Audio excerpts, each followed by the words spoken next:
We don't have the there isn't the capacity within the system. Something like, I think, 1,700 detention places.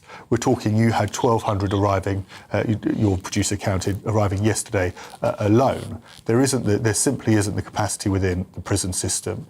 There isn't the ability, we looked at, I think even the last government set something up in Manston, which was overrun and soon started festering diseases.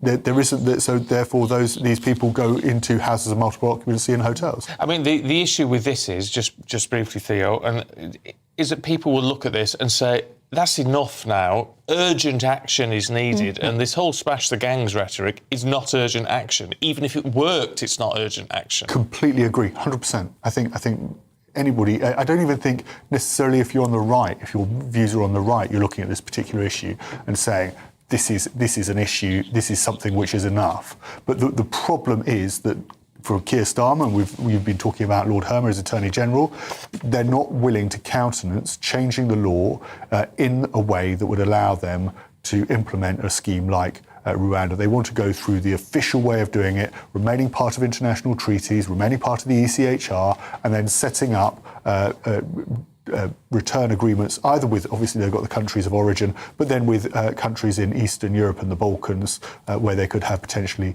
return hubs and people would go to those. But we saw it, those treaties are very difficult to negotiate. He went all the way to Albania, stood on a podium with the Albanian Prime Minister, and the Albanian Prime Minister said, no, I'm speaking to Giorgia Meloni, not with me, thanks. So it will take time as well, but ultimately this is only, it feels like every Sunday or even every day of the week when you get these photographs, it's just an advert for Nigel Farage and Reform, because he's saying he's offering a different alternative that the Prime Minister is not willing to countenance.